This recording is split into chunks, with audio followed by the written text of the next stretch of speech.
Merci d'être présent, merci d'avoir assisté à la projection de ce film Les Éclaireuses et de participer avec nous à cette table ronde qui porte donc le nom de « Quelle école pour les enfants de l'exil ?» Voilà, donc ce moment d'échange, il est pensé pour interroger les pratiques éducatives, les solidarités nécessaires et les utopies réalisables pour repenser l'accueil et l'accompagnement des enfants dans nos sociétés, de ces enfants dans nos sociétés.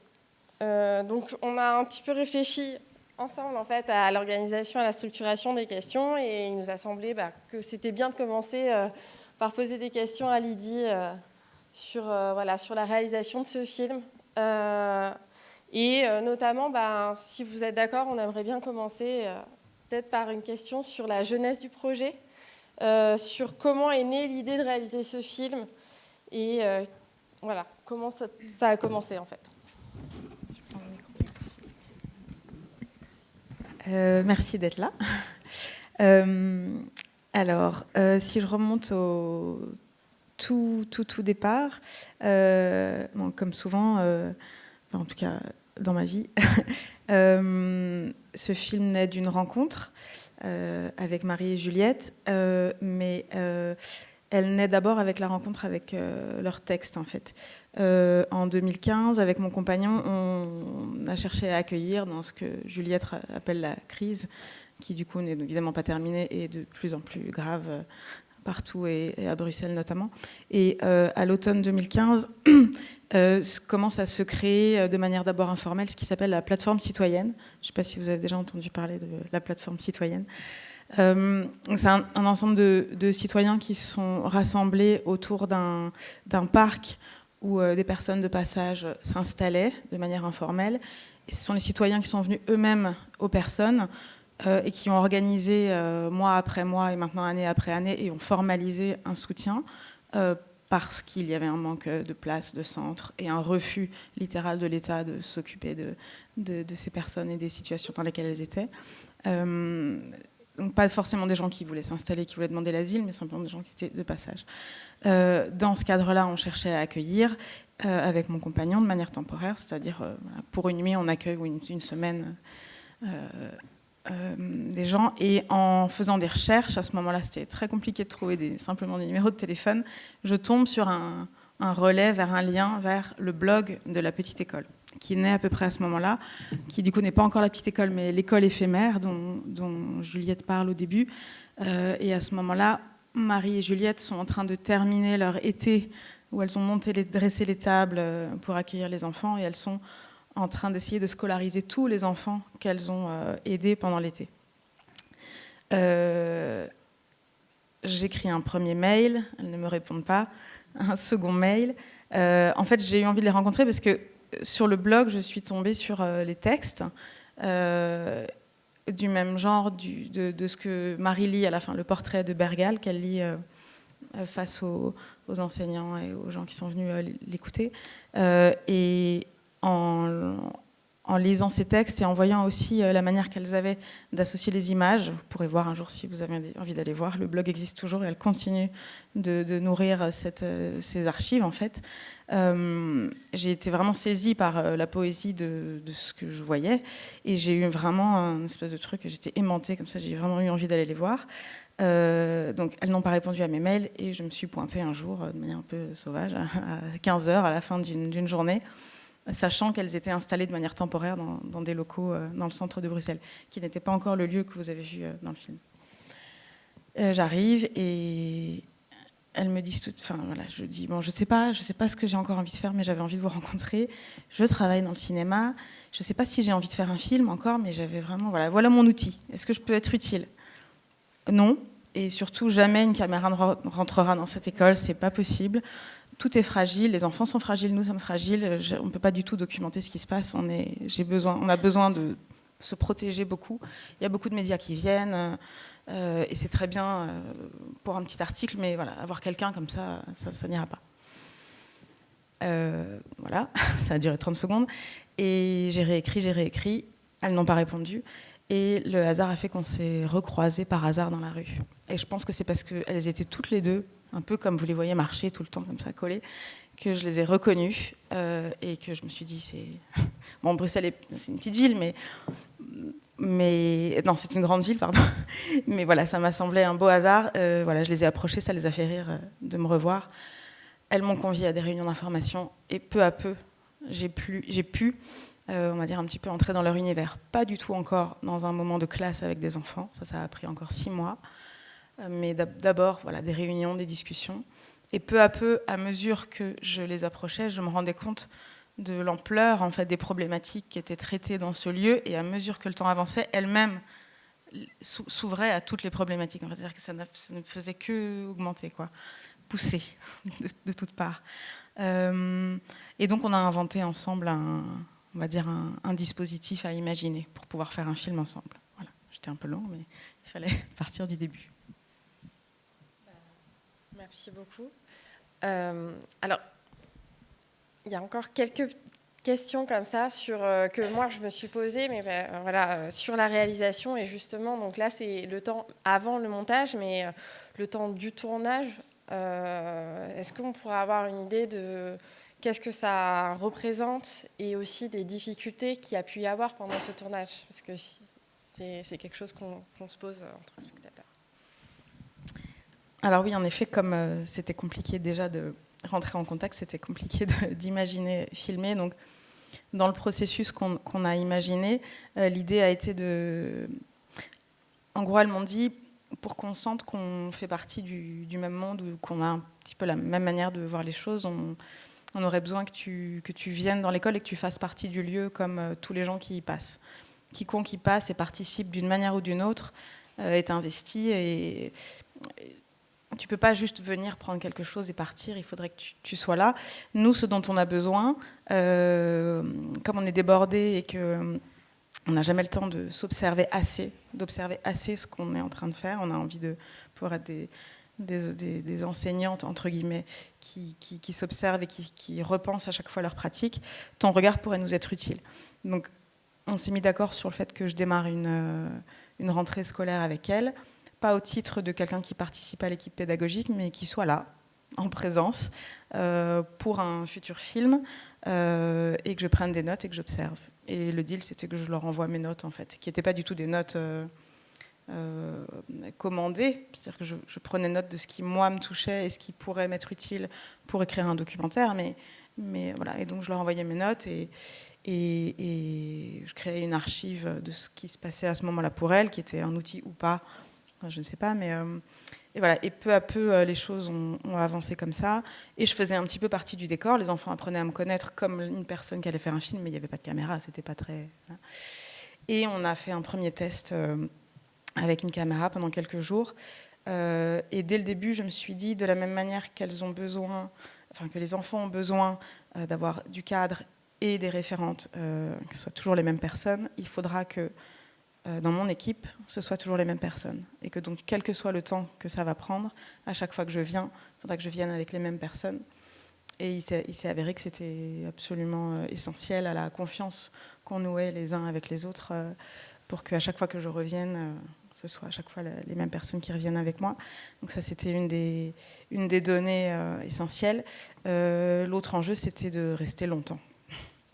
Ce qui est un enjeu économique aussi pour faire un film, mais c'était un enjeu d'endurance pour elle aussi, pas que pour moi, parce que moi, ça me passionnait d'y revenir à chaque fois, mais c'était, voilà. Donc, à chaque fois, des petites périodes, parce que plus de 3 jours, alors, moins de 3 jours, c'est compliqué pour se lancer, nous aussi, dans le travail de l'observation, mais plus pour elle, c'était très épuisant.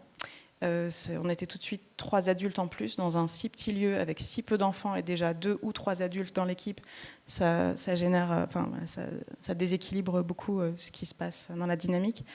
Donc voilà, et tout l'enjeu, c'était de se faire une place dans un endroit où on n'est pas du tout censé être là, du tout, pour faire ce qu'on fait. Voilà, c'était compliqué. Donc l'idée, c'était ne pas s'invisibiliser du tout, au contraire, prendre notre place, pas rester dans un coin de la pièce et utiliser un zoom pour essayer de capter quelque chose, c'est vraiment être dans les situations de vie et rester et revenir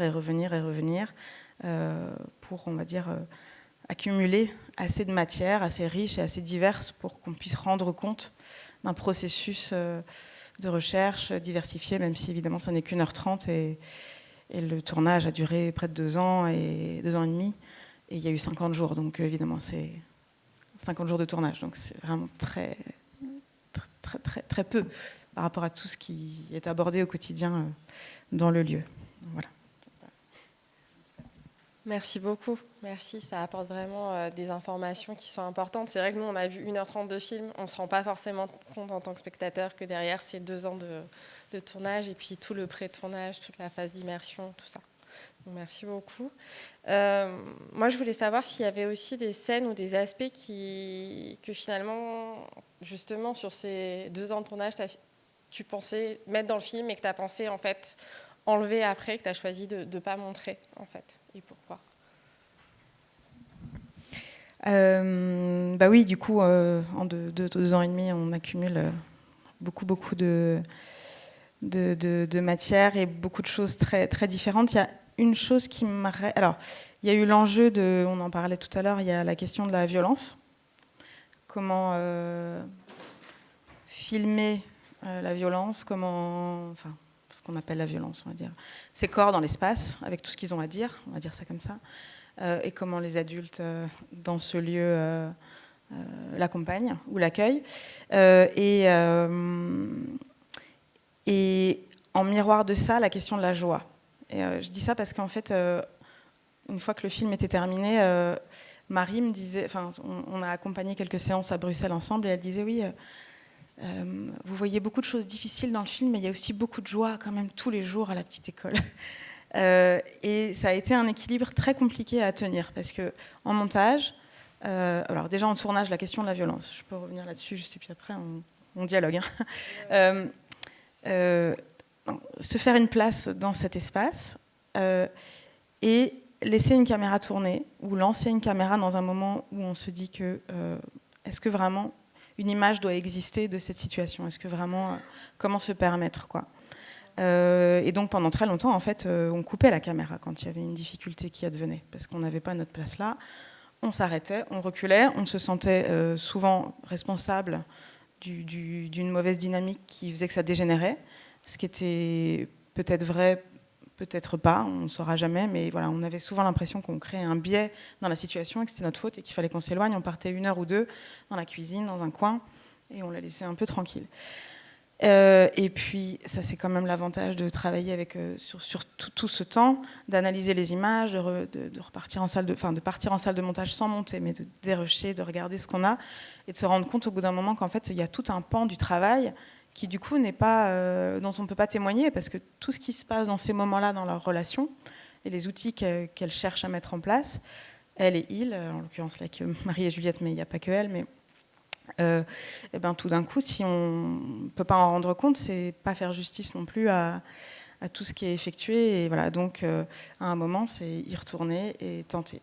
Et voilà, et à chaque fois, on essaye, on réessaye, ça ne marche pas, on coupe, on recommence, on cherche la bonne place, on cherche la bonne hauteur, on cherche à quel moment il faut laisser tourner, à quel moment il faut s'arrêter. Voilà, voilà. Et après, c'est comment le doser au montage. Et je voulais revenir juste sur la joie. Un petit peu à l'inverse, dans toutes les versions de montage où on ne mettait pas assez on va dire en valeur, c'est pas enfin bref, oui, en valeur. Tout ce travail-là et toutes ces difficultés, il y avait quelque chose de toujours très édulcoré qui prenait le dessus. C'est comme s'il fallait être très poignant dans ce qu'on voyait pour qu'on saisisse, en fait. Parce que très vite, quand c'est très beau, c'est très doux, et on a très vite l'impression qu'il y a des solutions qui adviennent. Et il n'y a aucune solution pérenne dans l'ensemble de cette situation, aucune. Il y a des mini-joies, il y a des mini-victoires pour les adultes et les enfants toute la journée, mais il n'y en a aucune qui est complète à l'échelle de l'existence du lieu ou de l'existence de ses enfants. Et c'était compliqué parce qu'à chaque fois qu'on en remettait, on perdait la difficulté permanente, en fait, dans laquelle elles sont. Voilà, donc c'est un jeu d'équilibre. Bonjour et merci. Moi, ça a été vraiment une très belle, très forte découverte pour moi, ce film. Alors, c'est trop difficile de dire ce qui m'a plu. Et tu parlais à l'instant de l'équilibre qu'il faut tenir pour essayer de restituer, d'attraper quelque chose de la complexité observée. Et ben, c'est pareil, en fait. C'est-à-dire que moi, j'ai regardé plusieurs fois le film. Et à chaque fois, en fait, j'ai été surprise, et pour différentes raisons qui, en fait, sont profondément complémentaires. Alors, la première fois, j'ai été surprise de voir s'animer tous ces petits corps d'enfants et véritablement exploser à l'écran, enfin sortir de la scène qui les contient. Donc, cette petite scène de l'école. Alors, je précise donc que je suis historienne et je travaille sur essentiellement à partir d'archives. Donc, ça veut dire que moi, je peux voir des scènes de chaos, si vous voulez, de tourments, de post-violence, etc., puisque je travaille sur le monde arménien en exil après un génocide. Mais c'est toujours figé, c'est statique, parce que c'est écrit, et donc je mets plus enfin, je travaille sur le mouvement, mais à partir d'objets figés, que sont les archives et les restitutions qui ont été faites à l'époque par les travailleurs et les travailleuses du monde social ou des archives policières, donc tous ces documents issus du travail.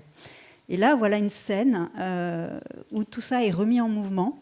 Enfin, beaucoup de choses que j'observe, moi, à partir d'un corpus de documents, mais qui sont là. Donc ça m'a véritablement fascinée de voir ce qu'on peut dire, ce qu'on peut faire, ce qu'on peut comprendre en regardant se déplacer ces enfants. Et vous avez vu à quel point c'est fascinant. C'est-à-dire que c'est comme une petite chorégraphie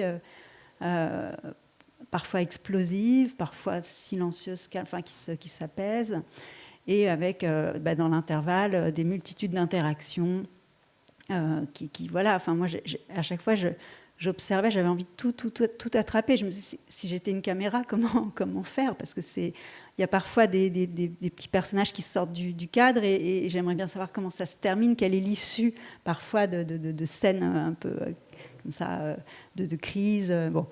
Donc ça m'a vraiment fascinée. Ça a été une grande stupeur pour moi de voir ce que le corps dit, le corps indiscipliné, le corps débordant, le corps voilà, parce que c'est une partie de ce que j'essaye de penser, mais à partir d'objets fixes, et voilà. Et puis, voilà, il y a tellement de choses à dire sur... j'ai pris énormément de notes dans tous les sens, un peu, et c'est aussi ce que je trouve fertile, en fait. C'est ce que ça met, j'imagine vous aussi, ça met en ébullition beaucoup d'idées. Mais donc, et puis il y a toute cette... c'est pas tant... vous l'avez compris, faire école, faire classe qui est l'enjeu, mais bien la question de faire advenir un lien et de travailler ce lien pour permettre finalement à tout ce petit monde d'être ensemble, enfin de travailler cette phase, enfin l'être ensemble, quoi, d'essayer de donner un sens à ce que ça pourrait être d'être ensemble après avoir été, c'est-à-dire faire place, donner place à des enfants qui n'ont pas eu de place, justement. Ça veut dire les accueillir tels qu'ils sont, mais aussi les amener faire les courses, partager une trajectoire dans la ville, voir comment ils bougent sur le trottoir, observer qu'ils sont à la lisière, enfin, quelles sont toutes les spécificités de ces... Et ce que ça dit de leur trajectoire, et comment on met ça au travail pour que c'est pas peu importe en fait s'ils réussiront pas à l'école ensuite, mais comment, en tout cas, comment on les amène à reprendre une place, en fait, dans un monde qui ne les a pas accueillis, en fait. Et du coup, comment faire lieu pour faire accueil, quoi. Il y a vraiment cette question du lieu, de l'accueil qui sont intriqués. Enfin, voilà, je ne vais pas continuer à discuter comme ça parce que, en fait, je voudrais pouvoir rebondir ou que la parole circule, justement. Mais voilà. Ma première surprise. Une question à Laurence sur ce qui lui a plu et ce qui l'a surpris dans ce film. Ce qui m'a plu, je partirais de la scène du sable qui s'écoule. Parce que, alors pourquoi ça me plaît? Parce que je trouve que c'est à l'image et du film et de la petite école, qui sont... En fait, il y a la notion du temps pas suspendu, mais du temps où on contemple, du temps ralenti et le temps qui manque à l'école, en fait, s'ils sont scolarisés, justement. Donc la petite école permet ce rapport au temps. Et aussi, quand on regarde cette scène, on a une sensation, en fait, tactile, et de la douceur de ce sable qui s'écoule. Et c'est aussi à l'image, je pense, de cette petite école et de ce film, qui a un regard très doux sur ces enfants, et qui est à l'inverse de la violence de ces enfants s'ils étaient à l'école tout de suite scolarisés, en fait. Et donc c'est pour ça que ça me plaît, c'est que ça pose la question, en fait, de la scolarisation rapide de ces enfants dans le système de l'éducation nationale en France, hein. Mais j'ai l'impression qu'en Belgique, c'est un peu ça aussi. C'est que on n'a pas ce temps de l'accueil à l'école, et qu'il est pris à la petite école, en fait. Est-ce que tu veux répondre un petit peu sur cette... parce que moi aussi, c'est un plan qui m'a beaucoup interpellée, ce plan de la main avec le sable qui s'écoule. Est-ce que tu peux nous revenir un peu sur sa signification ? J'ai pas de signification précise. C'est souvent quelque chose qui revient. D'ailleurs, on me dit, mais pourquoi ce sable ? Pourquoi le motif du sable ? Il y a le sable. Alors, ce que je peux dire, ce qui est assez chouette, c'est que moi, je peux y ressentir ou y voir des choses a posteriori, mais je n'en ai pas eu a priori. Et Marie non plus. C'est-à-dire qu'il n'y avait pas de sable au départ. Un jour, on leur donne, un peu comme tout, elle récupère. Alors, elle récupère avec intelligence et sens de l'esthétique, la leur en tout cas, qu'elle propose, hein, sans imposer, mais qu'elle propose. Elle récupère un bac à sable. Il y a longtemps un bac à sable, longtemps dehors. Il pleut beaucoup, hein, c'est Bruxelles, donc à un moment, il rentre. Et puis, il est un peu grand, il est un peu haut. Finalement, il descend au sol. Finalement, on change de bac. Il est plus bas. Finalement, elle commence à s'en servir en s'inspirant librement du bac, du Sandplay de Jung, parce elle glane librement un petit peu tout un tas de références sans du tout... avec beaucoup d'humilité, et beaucoup de liberté et de tranquillité. Elles ne sont pas thérapeutes, hein, elles sont là pour eux. Et donc voilà, Marie propose des rituels de début et de fin de journée. Il se trouve qu'à un moment, ce bac à sable, parce que les enfants s'en servent beaucoup dans le moment qui précède le rituel de fin de journée, à un moment, elle l'incorpore dans ses rituels de fin de journée. Et à un moment, il devient un lieu essentiel du moment du au revoir. Et puis au cours de l'année et des semaines, finalement il y a un petit récipient, finalement on le remplit, finalement un enfant commence à faire ça sur la main d'un autre, donc elle commence à proposer de le faire là. Ensuite, un autre enfant passe un jour, il met des perles, donc il se trouve qu'il y a des perles. À un moment, ça devient l'idée de les compter. Donc en fait, les choses se font au fur et à mesure que la vie avance. Et puis peut-être qu'aujourd'hui, ce bac à sable n'est plus là, ou il est dans une autre pièce et il sert à toute autre chose. Et il se trouve qu'à ce moment-là, le sable, en tout cas dans une période de mois comme ça, était central parce que les acteurs du lieu à ce moment-là, les gens qui le fréquentaient, s'en étaient emparés, quoi. Donc voilà, et il se trouve qu'ils s'en sont emparés mutuellement, et ils se sont offert du temps et de l'apaisement, je dirais, et de la paix, voilà, grâce à ça. Mais aucune préméditation, c'est juste que j'ai glané ces moments-là au même titre qu'elle a glané tout un tas de choses autour d'elle, et ça a agencé le film comme ça parce que c'était dans la matière. Mais il n'y avait pas d'idée préconçue, à part le ressenti, le plaisir que moi j'avais à observer ce qui se passait grâce au sable. Bah oui, à propos du sable, moi, une scène qui m'a beaucoup marquée, c'est la façon dont un enfant essaye de tracer la lettre B et qui lui pose toujours le problème au même endroit. Et je me suis dit, mais c'est tellement ingénieux le sable, parce que ça permet de librement s'embarquer dans la lettre et dans sa complexité. Et ça permet surtout de se tromper sans que ce soit grave. Il n'y a aucune gravité, ça peut être léger, on efface, on reprend. Et donc il y a une place qui est faite à l'erreur, qui n'est absolument pas dramatisée, qui n'est pas culpabilisante, c'est entre le jeu, l'apprentissage. Et ça, j'ai trouvé que ça fait partie de toute cette grande ingéniosité, moi, qui vraiment, que je trouve épatante de leur part, c'est qu'elles sont vraiment dans une forme de ruse bienveillante pour justement faire place à ce qui peut finalement, être une erreur, ce qui peut être cassé. Il y a cette réflexion très belle aussi sur ça peut se casser. Enfin, le sable justement ne se casse pas, donc ça c'est un matériau plastique très très. Mais bon, ça peut aussi se briser, ça peut être du verre, ça peut être et laisser place vraiment à ce qui voilà, ce qui peut être de l'ordre, enfin ce qui serait dans une école normale ferait l'objet d'une punition, de quelque chose de répréhensible et qui glacerait totalement l'enfant d'entrée de jeu. Et ouais, voilà. Mais c'est vraiment l'idée d'apprendre, de laisser la possibilité de casser quelque chose ou de se tromper pour ne plus ensuite et pour finalement travailler ce qui fait lien à l'autre, puisque elle raconte que quand le sablier est classé, ça leur fait à elles beaucoup de peine et elles ont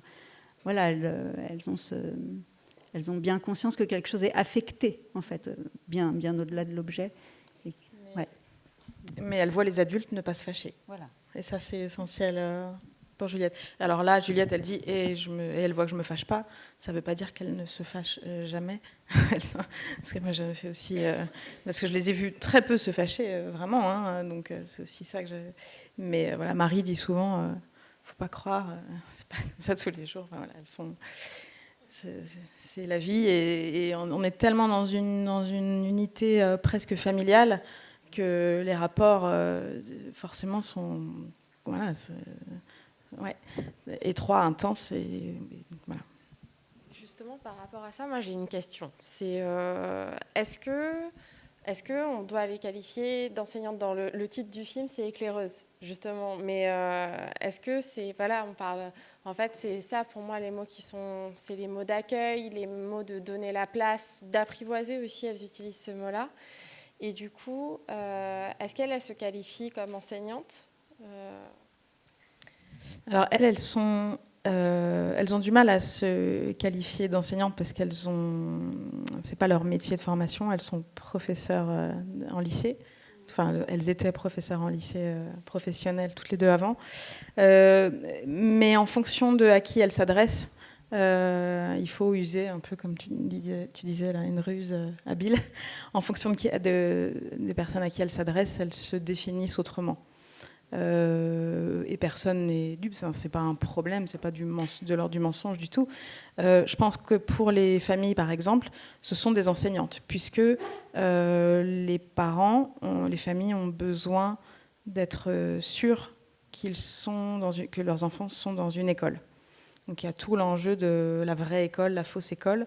Il y a des familles qui poussent la porte, qui arrivent pour l'inscription et qui repartent en disant « Mais non, c'est pas une vraie école, je m'en vais. » Pas mettre mon enfant là, mon enfant doit aller à l'école, dans une vraie école, et ici il va perdre son temps.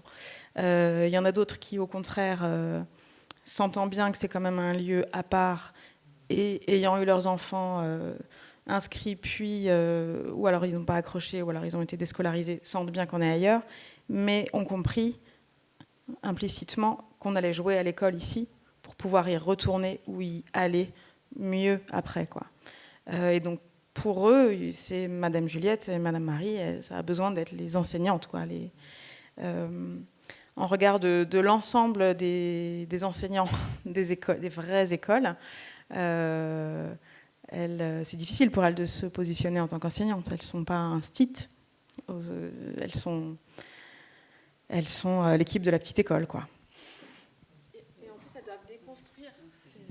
C'est ce qu'elles expliquent. La posture enseignante. Oui, tout à fait. Puisque oui, c'est ce que j'allais dire. Ouais. Il y a toute une déconstruction de l'école, en fait. Et donc, se prendre enseignante quand on déconstruit qui on est en tant qu'enseignant, c'est difficile de se dire enseignant, je pense. Mais oui, je pense que c'est qu'une déconstruction, en fait, déconstruction de l'école, de l'accueil des enfants exilés. Et c'est central, ce film, sur cette déconstruction, quoi. Et le film, je dirais, et la petite école. Et au niveau de la déconstruction, il y a un moment, il y a une question qui est posée à Marie sur est-ce qu'ils apprennent le français ? Et ça, c'est la question centrale de la scolarisation des enfants d'exilés. Hein, c'est l'apprentissage de la langue française. Et justement, ce film déconstruit ça. En fait, ils apprennent très bien à parler français, en fait, on le voit. Mais sans que ça soit le centre en fait de cet apprentissage. Hein. Il est totalement ailleurs. En fait, l'apprentissage n'est pas du tout dans la langue. Et donc là, ça déconstruit en fait ce qu'est l'accueil des enfants allophones dans les dispositifs de l'éducation nationale en France, en fait. Je pense que c'est important, en fait, parce que c'est vraiment... et ça déconstruit aussi... en fait, pour l'éducation nationale, toujours en France, hein, même si on est en Belgique, mais on en a discuté, il y a beaucoup de liens, en fait. L'école, c'est considéré comme le lieu de l'intégration. Et donc... avec cette centralité de la langue française, hein, on intègre par la langue un enfant. L'objectif, c'est qu'il apprenne le français pour apprendre la culture, pour s'intégrer dans le pays. Et là, on voit bien que... Moi, je pense à déconstruire tout ça, en fait, et c'est essentiel. Laurence, est-ce que ça serait possible de présenter un petit peu comment Utopia 56 travaille, accompagne les enfants en situation, et leurs familles aussi d'ailleurs, en situation d'exil ici à Tours, pour qu'on comprenne par rapport à ce qu'on voit dans le film en fait. Alors à Tours, on n'accompagne pas de famille, on accueille uniquement... en fait, il y a des mineurs migrants qui arrivent sur le territoire français sans leur famille, hein, c'est ce qu'on appelle les mineurs isolés. Quand ils arrivent en France, ils se présentent au département, à l'aide sociale à l'enfance, où ils sont évalués. L'évaluation qu'on fait porte sur deux aspects, l'isolement, est-ce qu'ils sont vraiment isolés, et la minorité. Et une fois cette évaluation faite, si le département considère qu'ils sont mineurs isolés, ils sont pris en charge par l'aide sociale à l'enfance. Et si le département considère qu'ils ne sont pas mineurs isolés, ils les mettent à la rue. Et donc ces jeunes se retrouvent à la rue sans solution d'hébergement, puisque le seul dispositif en France d'hébergement, c'est le 115, et c'est réservé aux majeurs. Et même s'ils ont été évalués mineurs, ça ne les fait pas pour autant majeurs, en fait. Et donc, il n'y a aucun lieu d'accueil pour eux. Et donc, nous, à Tours, on accueille ces jeunes qui se retrouvent à la rue. Et l'objectif, c'est de les héberger, donc de les mettre à l'abri. Et ce sont des enfants qui sont grands, hein. Ce sont des adolescents, ils ont entre 15 et 18 ans. Et donc, à l'heure actuelle, on en héberge 70. Donc l'objectif, c'est de les mettre à l'abri, les nourrir avant toute la question de l'école, en fait. Notre urgence, c'est ça, c'est de les mettre à l'abri. Et on les accompagne devant le juge des enfants pour qu'il revendique, qu'ils se battent pour faire valoir leur minorité.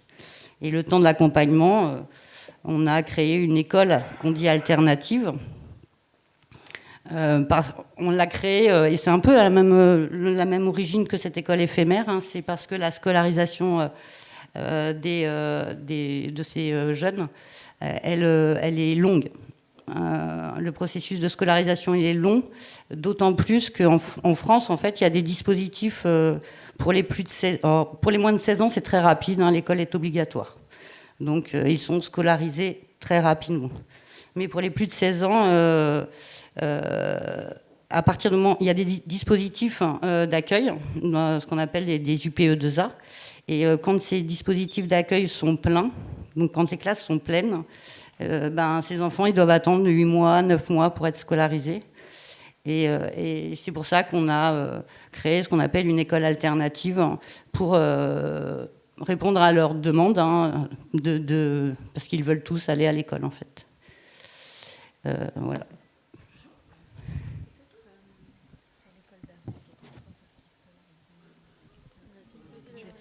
Oui, non, alors peut-être que c'est le moment de proposer une sorte de contre-champ.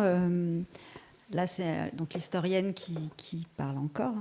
En se déplaçant dans le temps, j'aimerais vous lire en fait c'est pas un témoignage, c'est un article qu'a écrit une femme que j'admire beaucoup, qui est une figure importante du monde intellectuel arménien. Elle est née en France. C'est aussi la différence avec ces enfants-là. Mais elle est née de parents rescapés du génocide, et donc elle est dans un article qu'elle a écrit en 2020, qui s'intitule « Une enfance sans école, un corps informe ». Elle commence en disant... donc c'est Jeanine Altounian, je l'ai dit ou pas? Non, Jeanine Altounian, elle est connue pour avoir traduit, pris part à la grande entreprise de traduction de l'œuvre complète de Freud, donc de l'allemand vers le français, aux presses universitaires de France. Donc voilà. Elle commence ainsi ce texte, elle dit « J'écris sans doute parce que ma mère n'a pas pu aller à l'école. J'écris pour les mères que les violences du monde ont privé de scolarisation. » Donc sa mère est arrivée en France jeune adulte et elle n'a pas donc pu aller à l'école puisque sa trajectoire scolaire a été totalement rendue impossible par les persécutions dans l'Empire ottoman. Et elle explique qu'elle est arménienne, elle, de France, née de parents rescapés du génocide, etc. Et elle explique qu'en 1938, donc vous voyez, on se déplace dans le temps, elle a franchi du haut de ses 4 ans, alors je reprends le seuil de l'école maternelle aux 7 rues de la rue Jussienne, Paris 2e.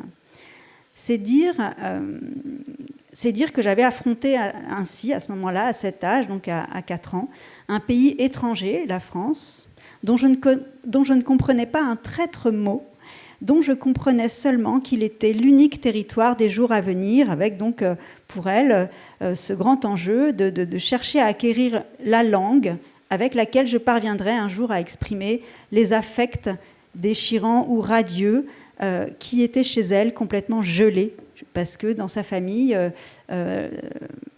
voilà, en fait, elle explique que ses parents... le rôle parental que ses parents en tant que survivants se conféraient, c'était d'offrir protection aux enfants, j'essaie de retrouver, de les nourrir, de les vêtir, de les protéger, mais ces parents-là, à elle, ne parvenaient pas à transmettre quelque chose qui se transmettait hors des mots. Enfin, donc quelque chose de ce grand malheur qu'ils avaient vécu et que l'enfant percevait à travers le gel des affects. Et donc pour elle, ce qui était extrêmement important, c'est d'accéder à une langue, donc ce qu'elle appelle la langue du pays d'accueil, en fait, qui permettrait d'inscrire tout ce qui ne pouvait s'inscrire autrement, en tout cas dans la langue d'origine. Et donc elle parle finalement de l'école comme de sa mère adoptive, en fait. Elle dit « l'école m'a sauvée ». Elle parle de son école de la République, fut pour moi une instance protectrice, structurante et dispensatrice d'une culture émancipatrice, m'ayant permis de m'extraire de l'emprise, du traumatisme. Enfin, voilà. Donc voilà, moi je trouvais que ça permet aussi de peut-être placer la discussion qu'on a et ce travail, cette expérience, cette utopie réelle dans cette trajectoire longue de l'œuvre scolaire et de ce qu'elle a pu ou pas apporter aux enfants de l'exil et de la violence. La grande crainte des deux éclaireuses qui serait de préparer les enfants à l'école qui serait en fait une école qui les mènerait à l'échec. Et c'est ça qui ressort voilà, aussi. Alors, ce qu'on peut faire, c'est... On a encore plein de questions, mais j'imagine que vous en avez aussi. On ne vous a pas encore donné la parole. Alors, oui. Ah bah, il y a un micro. Oh, j'ai une question. Magnifique film, merci madame. Il y a longtemps que je n'ai pas vu un aussi beau documentaire. Question simple. Ça a coûté combien ? Non, rigolons pas. Utopie réelle. Et ça, je vais lier le coût à autre chose, qui est ce documentaire, il est diffusé et vu par quel type de public ? En langue française ? L'est-il dans une autre langue ? Il pourrait parfaitement illustrer la Grande-Bretagne. Etc. Donc, les conditions qui sont celles liées à votre documentaire, puisque ce sont des utopies réelles. Donc, alors, ça fait plein de trucs, j'espère que je vais me souvenir de tout. Donc, sur la question du coût, vous parlez du film, alors, le coût du film. Ouais. Alors moi, j'ai plus en tête le montant exact, mais je pense que en sachant que on ne peut jamais valoriser numérairement le travail fourni, et pas seulement par moi, mais par toute l'équipe, qui a travaillé évidemment bien plus que le nombre d'heures qu'ils ont été payés. Je pense que le budget du film a réussi à atteindre 300 000 euros en réussissant à être soutenu par tous les guichets publics possibles en Belgique. En France. Le film, il est coproduit entre la Belgique francophone et la Flandre. Quand je dis ça, c'est qu'en fait, les aides publiques de soutien au cinéma sont, communautaires en Belgique, parce qu'il y a différents niveaux de pouvoir, le fédéral, le communautaire, le régional. C'est donc communautaire, donc un petit peu comme l'éducation. L'éducation, la culture sont des pouvoirs communautaires. Donc ça se sépare entre la Flandre et la Belgique et ce qu'on appelle la Fédération Wallonie-Bruxelles, l'ancienne communauté française de Belgique, donc la Belgique francophone. On a pu obtenir donc des soutiens publics de ces deux entités et un soutien de la télé publique, la RTBF. Voilà. Donc ça, c'est ce qui a permis au film d'exister. Qui a accès au film.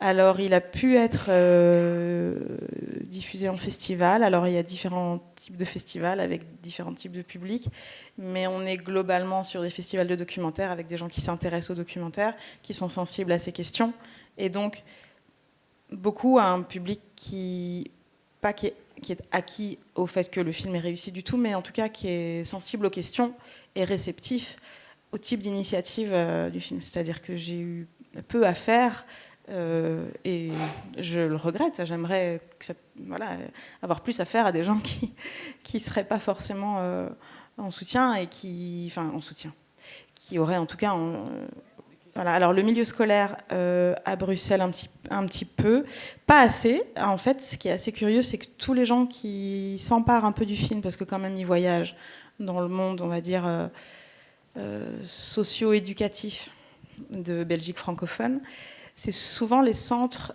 psycho-médico-sociaux des écoles. Donc ce sont des centres qui sont en réseau. Enfin, il y a plusieurs écoles qui sont reliées, mais il n'y a finalement pas tant d'enseignants que ça. Donc de gens qui sont en situation d'avoir qui sont au sein de l'école, qui travaillent tous les jours avec des classes où ils pourraient avoir ce type d'enfants et qui pourraient témoigner à leur endroit avec leurs moyens, avec leur manque de moyens surtout.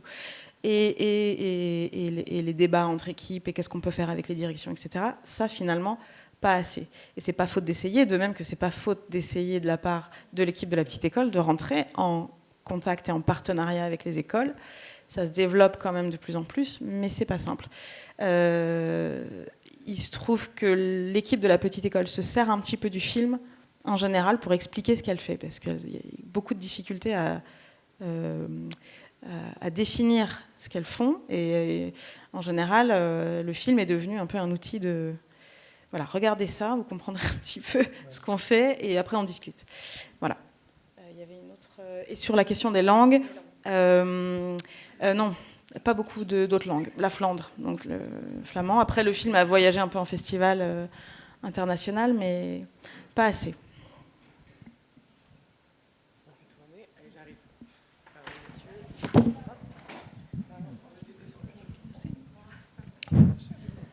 Oui, bonjour, merci pour ce film.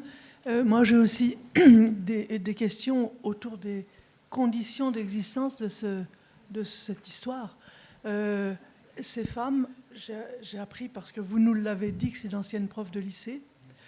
Ça vient d'où, cette idée de fabriquer une petite école ? Ça s'est monté comment, ce collectif ? Comment elles ont trouvé des financements, lesquels on ne comprend pas très bien. Des fois, elles disent qu'elles sont financées, des fois non. Et surtout, je dirais, leurs compétences,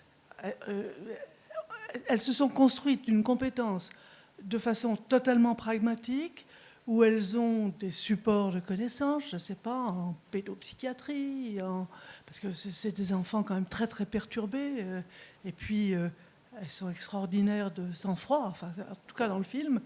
Moi, ces enfants-là, ils sont formidables.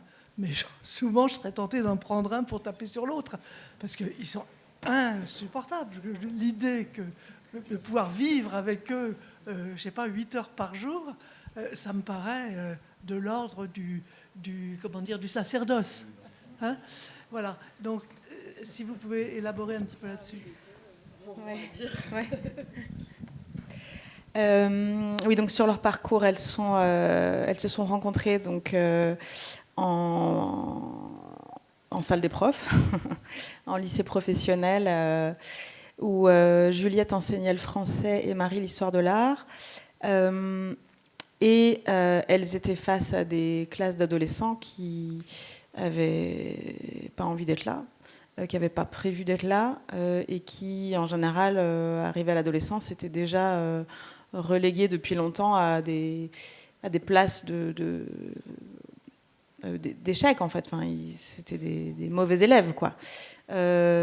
Et toute la question était de savoir comment faire quelque chose, quoi, pour au moins pas juste attendre les grandes vacances, pour pas avoir l'impression qu'on perd notre temps, qu'ils le perdent eux aussi.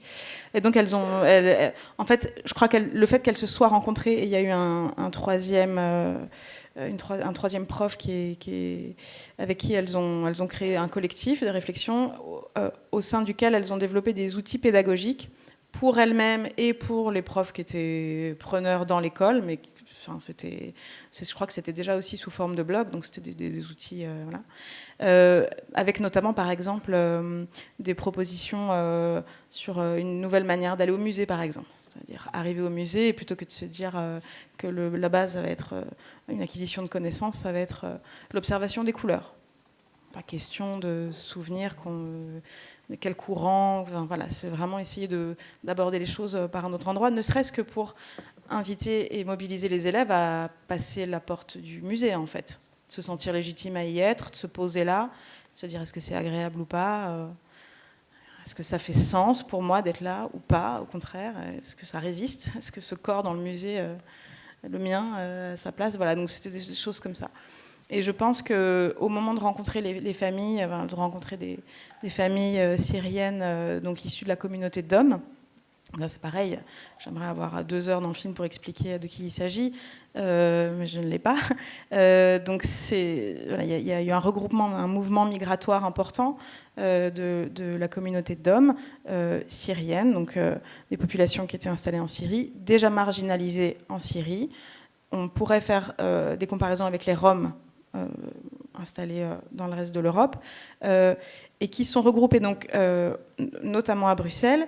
Et donc, il y a eu tout d'un coup comme ça Et donc, ces familles, contrairement aux mineurs isolés, qui sont arrivés souvent en famille et qui ont eu un très long parcours d'exil, qui sont souvent partis très tôt de Syrie, qui ont passé déjà des années en Turquie, qui ont fait toute la route migratoire par le Maghreb, en s'arrêtant parfois 1 an, 2 ans, ou dans un camp, ou travailler, etc., pour enfin amasser assez d'argent ou s'endetter assez pour finalement réussir à passer, arriver jusqu'à Bruxelles.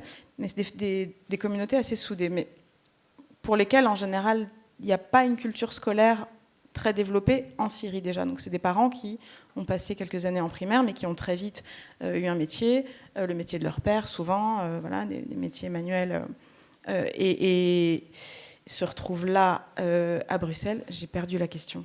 J'ai perdu le fil. Ouais, le parc. Et elles, c'était leurs compétences. Pardon, je me suis perdue. Comment elles sont arrivées, j'avais tellement envie de dire. comment elles ont construit leur truc. Voilà, comment elles ont développé. Surtout leurs compétences. Parce qu'il y a derrière, il y a un corpus. Oui, tout à fait. Quelque chose qui sous-tend leur activité. Tout à fait. Ouais. Alors, il faut que je retombe sur mes pattes, parce que j'étais partie sur... Mais c'est quand même ce public-là qui les a mobilisés en se disant, voilà, parce que les mères de ces enfants ont dit, j'ai pas de place, fais quelque chose avec mon enfant, apprends-lui le français, le point de départ, et c'est toujours le truc de la langue et le fantasme de la langue et la nécessité concrète de pouvoir lire le document pour pouvoir s'imaginer faire sa vie ici pour les 3 ou 5 ou 20 ans à venir. La question ne se pose pas. Voilà. Elles ont d'abord créé un réseau collectif avec énormément de bénévoles. Elles étaient elles-mêmes bénévoles au départ. Et se sont vite rendues compte que c'était très compliqué que les enfants puissent être dans des situations stables avec toutes ces personnes différentes. Merci. Ouais, pour parler un peu plus. Et du coup, je complète sur le... Pardon, parce qu'il y a tellement de choses à dire.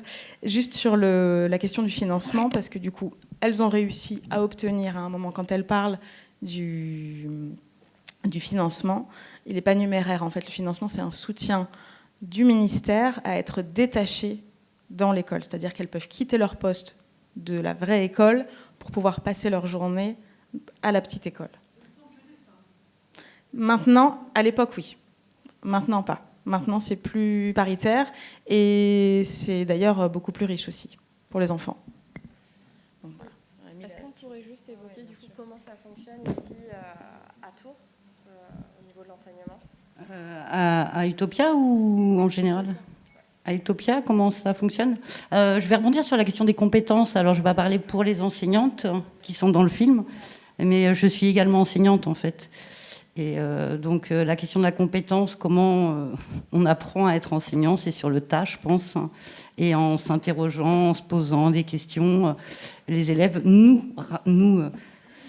interrogent en fait sur notre manière d'enseigner, et donc on se réinterroge continuellement sur notre manière d'enseigner, et je pense que c'est ce qu'elles font en fait. Donc, pour répondre sur les compétences, en fait. Et après, on est tous différents en tant qu'enseignants, parce que je vous vois faire comme ça. Mais voilà. Bah oui. En tant qu'enseignante à la fac, on n'a aucun cours sur comment enseigner, par exemple. Zéro. Oui.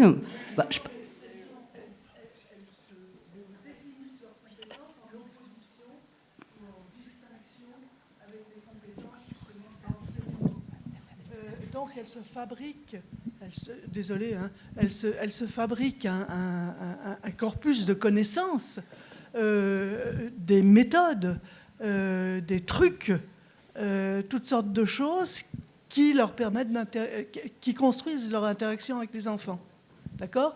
La question que ça me pose, c'est de savoir si tout cela, c'est une espèce de corpus disparate, ça vient comme ça peut, comme par exemple l'histoire du sable, très jolie histoire, hein.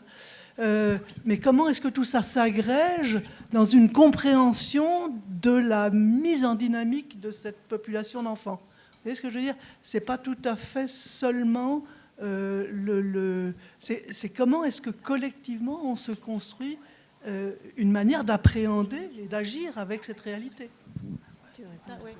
Je peux répondre quand même que dès le départ, les semaines d'école se construisent autour de moments où l'école n'est pas ouverte, parce que c'est des temps de réunion collective, de réflexion pédagogique. Donc depuis toujours, il y a au moins 2 après-midi par semaine où elles se rassemblent, pas seulement pour discuter des enfants, mais de comment elles travaillent, toujours.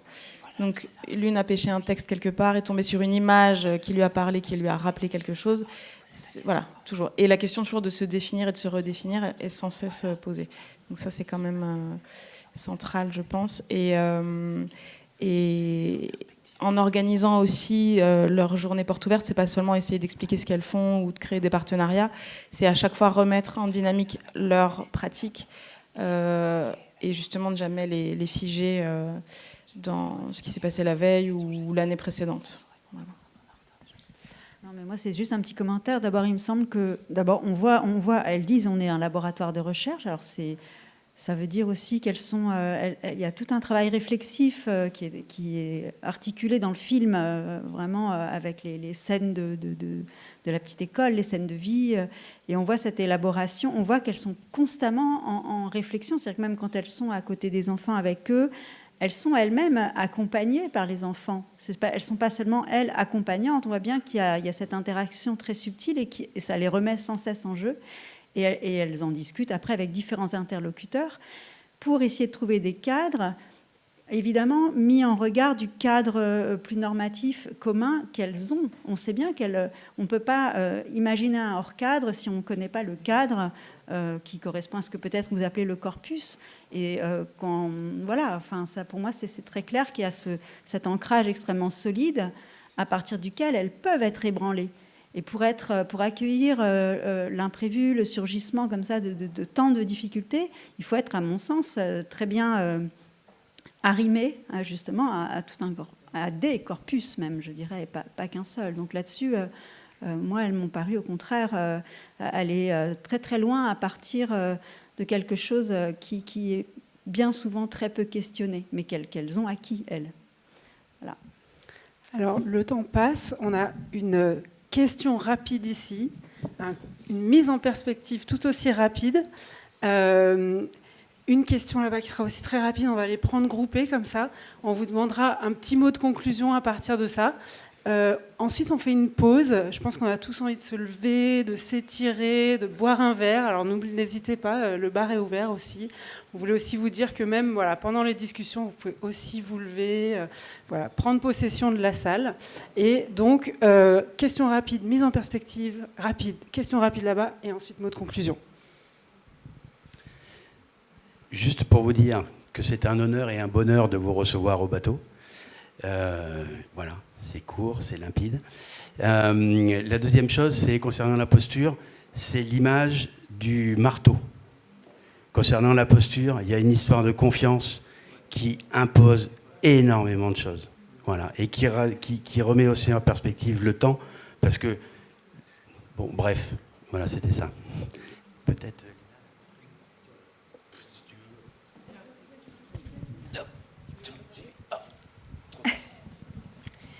Oui, en fait, c'est pas franchement une question, mais en fait, il y a quand même beaucoup de choses qui m'intéressent, qui superbes dans ce film. Et quand on parle du corpus, je pense que il y a sûrement plein de pédagogues dans cette salle et de gens éducateurs. En fait, on pioche partout. On voit bien que cette histoire de sable dont on a parlé, c'est Maria Montessori, Freinet, ils en ont parlé tout le temps, et qu'aujourd'hui c'est utilisé dans les maternelles, aujourd'hui en école publique, voilà. Donc en fait, c'est plein de choses qu'on utilise au fur et à mesure. Et notre corpus, c'est la vie en fait. Et je vous renvoie, si vous avez très envie de continuer ça, parce que ça pourrait tout à fait rentrer dans un livre qui s'appelle Pédagogue de l'extrême, de Sébastien Pès et Rémi Casanova. Il y a Sébastien Pès qui est prof aujourd'hui PU à l'université de Tours en sciences de l'éducation. C'est tout à fait ça. C'est-à-dire qu'en fait, il prend 12 expériences de pédagogie extrême de cette manière-là. Il les relate et il raconte comment au quotidien on bricole en permanence avec tout notre corpus de compétences, de capacités et tout ça. Et ça pourrait franchement rentrer dans cette histoire-là. Et ce qui fait commun à tout, il dit que c'est l'éducabilité. C'est là notre volonté de vouloir transmettre l'éducation et de penser que tout le monde peut être éduqué, et nous-mêmes, du coup, dans le accompagné. Et franchement, c'est merveilleux à lire, et ça serait très, très complémentaire de votre film. Merci beaucoup. Et moi, je voulais juste rajouter que, en fait, c'était très, très bien de commencer par ce film, qui nous remet en phase avec le fait qu'il faut qu'on remette en question la capacité ou la manière qu'on a de transmettre, tout simplement. Et par rapport à ce que vous disiez, je ne sais plus votre prénom, Anouche, ce qui est intéressant, c'est qu'au-delà de l'espace à l'erreur qui est prévu dans cette école, en fait, il y a l'espace à l'émotion. Et chose qu'on a complètement...